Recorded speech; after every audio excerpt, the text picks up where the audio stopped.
बिस्मिल्लाहिर्रहमानिर्रहीम अस्सलामु अलैकुम। आज की एक न्यू वीडियो के साथ मैं हूं आपका मेज़बान च शहजाद साहिल। आज हम बहुत इंपॉर्टेंट टॉपिक जो है वो डिस्कस करने वाले हैं। ये बेसिकली एक टॉपिक नहीं था, मेरे से एक सवाल पूछा गया था। सवाल ये था कि किस तरह से जो है वो आपने बुक्स पढ़ने की आदत डेवलप की है, आप किस तरह से जो है वो बुक्स पढ़ लेते हैं, आपने इसके अंदर इंटरेस्ट अपना कैसे बिल्ड किया है, किस तरह से अपने आप को ये कायल किया है कि आप जो है वो बुक्स पढ़ सकते हैं, या आप किस तरह से जो है वो अपनी इस आदत को जो है वो अभी तक अपनाए हुए हैं, अभी तक लेके चल रहे हैं। तो पहले मैंने सोचा कि क्यों ना मैं इस सवाल का जो है वो वॉइस मैसेज करके जवाब दे दूं, लेकिन फिर मेरे दिमाग में आइडिया आया कि जवाब तो मैंने देना ही है, आंसर तो मैंने करना ही है, क्यों ना अगर मैं इसको वीडियो रिकॉर्ड करके जो है वो अपलोड कर दूं तो ज़्यादा बेहतर है, ज़्यादा लोगों का फ़ायदा हो सकता है। हो सकता है आपका भी ये सवाल हो कि बुक पढ़ने की आदत है वो कैसे बनाई जा सकती है। तो आज की वीडियो में मैं आपको 5 पॉइंट्स पर मुश्तमिल एक ऐसा एजेंडा देने वाला हूं जिसको अगर आप फॉलो करेंगे तो इंशाल्लाह आपकी भी आदत जो है वो डेवलप हो जाएगी, आपके अंदर भी जो है ये आदत पुख्ता हो जाएगी कि आप भी अच्छी से अच्छी किताबें पढ़ सकते हैं और उनको जो है वो कॉन्टिन्यूसली इसको अपनी हैबिट का हिस्सा जो है वो बना सकते हैं। तो पहला पॉइंट जो मैं आपको देने जा रहा हूं, बेटा वो पढ़ें जो आपको पसंद है। वो कुछ भी हो सकता है, वो शॉर्ट स्टोरीज हो सकती हैं, वो नॉवेल्स हो सकती हैं, वो जो है वो कहानियां हो सकती हैं, या किसी भी किस्म की कोई भी तहरीर हो सकती है कि जो आपको पसंद है। क्योंकि अगर आपने आदत बनानी है ना, तो आदत बनाने के लिए ज़रूरी है कि पहले आप पढ़ें, और पढ़ने के लिए आपका दिल तब तक मुतमईन नहीं होगा जब तक वो काम या वो चीज़, वो जो तहरीर आप पढ़ रहे हैं वो आपको पसंद नहीं होगी। मैं आपको रिकमेंड करूंगा, मैंने कैसे स्टार्ट किया, मैं आपको अपना जो है वो एक्सपीरियंस बता देता हूं। मैंने जो स्टार्ट किया था, मैंने कोटेशंस पढ़ने से स्टार्ट किया था। मैं अक़वाले ज़िनी पढ़ा करता था, क्योंकि मुझसे भी बहुत बड़ी बड़ी तहरीरें जो है वो मुझे कोफ्त होती थी। लिटरली मुझे बिल्कुल पसंद नहीं था कि इतनी बड़ी पोस्ट जो है वो इतनी लंबी उठा के लोग जो है वो कर देते थे फेसबुक पर, और मुझसे वो नहीं पढ़ी जाती थी, मैं बोर हो जाता था। इवन यकीन करें कि मेरी आंखों से पानी आने लग जाता था कि मैं इतनी देर तक आंख टिका ही नहीं सकता था उस पर, जो है वो किस तरह से फोकस करूं और इतनी लंबी जो है वो पोस्ट पढ़ूं। तो मैंने स्टार्ट किया, मैं छोटे छोटे कोटेशंस पढ़ा करता था, 2 लाइंस 4 लाइंस के जो कोटेशंस आप फेसबुक पे पोस्ट वगैरह देखते हैं, तो मैंने उससे स्टार्ट किया। तो आप भी सबसे पहले जो है वो काम करें जो आपको पसंद हो। और दूसरी बात यह कि मुझे कोटेशंस पढ़ना अच्छे लगते थे, मुझे कोटेशंस जो है वो रीड करना काफ़ी ज़्यादा अच्छा लगता था, और मुझे इससे काफ़ी ज़्यादा, मैं कहता हूँ इससे एक तो टाइम बचता है, दूसरा आपको चीज़ बहुत अच्छी मिल जाती है कि मुख्तसर अल्फाज में आपको एक बहुत बड़ा लेसन जो है वो मिल जाता है। तो मैंने प्रायोरिटी सेट की कि मुझे जो है वो कोटेशन ज़्यादा पसंद है, तो मैंने उनको पढ़ना जो है वो स्टार्ट कर दिया। तो पहली चीज यह है कि आप अपना डिफाइन करें कि आपको कौन सी चीज पसंद है, किस किस्म की तहरीरें जो है वो आप पढ़ना चाहते हैं, तो उसके मुताबिक आप उसको स्टार्ट करें। पहला पॉइंट। अब बात करते हैं हम दूसरे पॉइंट की। दूसरा पॉइंट ये है कि जो बहुत सारे लोग गलती करते हैं कि वो ये टारगेट बना लेते हैं कि मैंने 1 महीने में 3 किताबें पढ़ लेनी है, मैंने 1 दिन में जो है वो इतने जो है वो सफ़े पढ़ लेने हैं। मैं कहता हूं कि आप ये टारगेट, पहली तो बात है बनाएं ना, अगर बनाएं तो बहुत छोटा टारगेट बनाएं।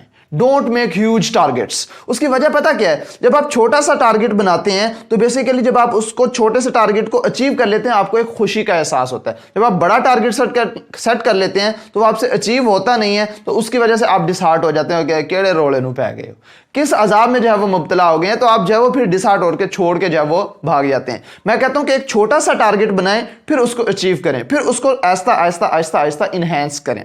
आप लोगों ने अक्सर एक चीज देखी होगी, मैं आपको मैथ के मुताबिक जो है ना एक बात समझाने की कोशिश करूंगा। आपने अक्सर देखा होगा जब हम एक्स एक्सिस और वाई एक्सिस ड्रॉ करते हैं, उसके अंदर जब हम एक लाइन ड्रॉ करते हैं या उसके अंदर अगर हम कोई एक एंगल बनाते हैं, तो अगर हम गौर से देखें तो स्टार्ट में जो है ना वो बिल्कुल ये, अगर ये शेप है कि ये एक्स एक्सिस के बिल्कुल करीब है, लेकिन जैसे जैसे वक्त गुजरता जाएगा इसका इंपैक्ट देखना कितना बढ़ता चला जाएगा। तो मैं भी कहता हूं स्टार्ट आप हमेशा छोटा सा करें, टाइम के साथ साथ उसका इंपैक्ट बहुत बड़ा हो जाएगा। तो हमेशा अपने टारगेट्स को छोटा छोटा बनाएं। आप ये कहें कि जी मैंने दिन में 1 सफ़ा पढ़ना है, बहुत है 1 सफ़ा, लेकिन अगर आप खुशी से पढ़ रहे हैं, और दूसरी बात यह है कि आप उसको मुसलसल पढ़ रहे हैं। अगला पॉइंट मैं आपके साथ यही शेयर करूंगा कि पॉइंट नंबर 3 हमारा है ये कि आप जो है वो क्या करें, फिर उसको डिसिप्लिन में लेके आएं। आप बेशक एक जो है वो पेज पढ़ें, बेशक आधा पेज पढ़ें, बेशक 10 लाइन्स पढ़ें, लेकिन डिसिप्लिन बनाएं कि डेली पढ़ने 10 सफ़े पढ़ने हैं या 10 लाइंस पढ़नी है, कोई फर्क नहीं पड़ता। शर्त यह है कि वो डिसिप्लिन के मुताबिक हो, आपने उसको स्ट्रिक्टली फॉलो करना है कि जो मैंने तय कर लिया, जो मैंने रूल सेट कर लिया है, कि बेशक आपने जो है वो छोटा सा ही अपना टारगेट क्यों नहीं सेट किया, उसको मैंने डेली बेसिस पे करना है, तो आप इंशाल्लाह जो है वो इस आदत को अपनाने में कामयाब हो जाएंगे। फोर्थ पॉइंट ये है कि आप अपने आप को रिवॉर्ड करना स्टार्ट करें। Reward yourself. अब आप सोच रहे होंगे इससे रिवॉर्ड करने का क्या मतलब है। देखें, मैं कहता हूं कि आप जो भी चीज पढ़ रहे हैं ना, आप उसका प्रैक्टिकल बेनिफिट ढूंढें। आप ये सोचें, दिमाग में ये आइडिया लगाएं कि अगर मैं ये पढ़ूंगा तो इसका मुझे बेनिफिट क्या मिलेगा, अगर मैं ये पढ़ूंगा तो ये प्रैक्टिकली मुझे कहां पे काम आएगा। तो इसलिए अगर आप उसका प्रैक्टिकल बेनिफिट साथ जरूर अटैच करेंगे तो आपको ये शौक रहेगा कि यार अगर मैं ये चीज सीख रहा हूं तो मेरी जिंदगी में यहां पे ये चीज काम आएगी, अगर मैं ये चीज सीख रहा हूं तो इससे मुझे जो है वो प्रैक्टिकल लाइफ में ये बेनिफिट मिलेगा।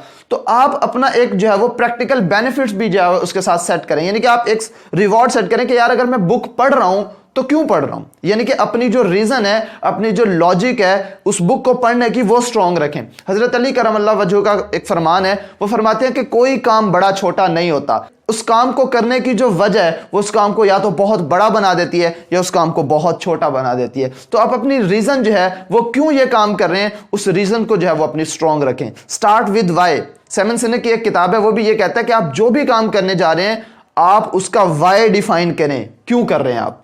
जितना आपका वाई ज्यादा स्ट्रांग होगा उतना ज्यादा देर तक जो है वो आप काम कर सकते हैं और थकेंगे भी नहीं। तो मैं कहता हूं कि आप अपनी बुक पढ़ने की जो आदत बना रहे हैं उसकी एक सॉलिड रीजन डिफाइन करें कि आप ये क्यों पढ़ना चाह रहे हैं। जितनी आपकी रीजन सॉलिड होगी उतना जो है वो आप उसको ज्यादा देर तक अपने साथ रख सकते हैं और उतना ज्यादा लंबे अरसे तक जो है वो आप अपने आप को मोटिवेट रख सकते हैं कि मैंने बुक्स पढ़नी है। अच्छा जी, पॉइंट नंबर 5 ये है कि फाइंड बुक लवर्स। अपनी सराउंडिंग में कुछ ऐसे लोग शामिल करें, अपने जो है वो फ्रेंड सर्कल में कुछ ऐसे लोग शामिल करें जो किताबों से मोहब्बत करते हैं, जो किताबों को पढ़ने के शौकीन हैं, जो किताबें पढ़ने के आदी हैं। उससे होगा क्या, मैं आपको एक चीज बताता हूं। कहा जाता है कि इंसान अपने सराउंडिंग में या अपने जो कोलीग्स हैं उनमें से 5 लोग जो उसके सबसे ज्यादा करीब होंगे उसका मजमुआ होता है। तो मैं कहता हूं कि अगर आपके फ्रेंड सर्कल में, आपकी सराउंडिंग में 2-4 किताबें पढ़ने वाले होंगे तो आहिस्ता आहिस्ता उनकी आदत आप में भी ट्रांसफर हो जाएगी। तो आप ऐसे लोगों से दोस्ती करें, ऐसे लोगों के साथ जो है वो ताल्लुक कायम करें जो बुक्स पढ़ने के आदी हैं, जिनको मजा आता है बुक्स पढ़ते हुए, जिनको बुक्स पढ़ना जो है वो पसंद है। तो उम्मीद है कि आपको इससे जो है वो काफी ज्यादा बेनिफिट मिलेगा। अगर आप ये 5 पॉइंट्स को फॉलो कर लेते हैं, इंशाल्लाह मैं ये यकीन से कह सकता हूं कि आपकी बुक पढ़ने की आदत जो है वो इंशाल्लाह बन जाएगी। और दूसरी बात यह है कि क्योंकि सिर्फ सुनने से कुछ नहीं होता, अमल करने से होता है। इकबाल का क्या खूबसूरत शेर है, वो फरमाते हैं अमल से जिंदगी बनती है, जन्नत भी जहन्नम भी, ये खाकी अपनी फितरत में, न नूरी है न नारी है। तो बेटा अमल कीजिएगा, इंशाल्लाह आपको काफ़ी फ़ायदा मिलेगा। इंशाल्लाह नेक्स्ट वीडियो में फिर आपसे मुलाकात होगी, तब तक के लिए मुझे दुआ में याद रखिएगा। अल्लाह हाफिज़।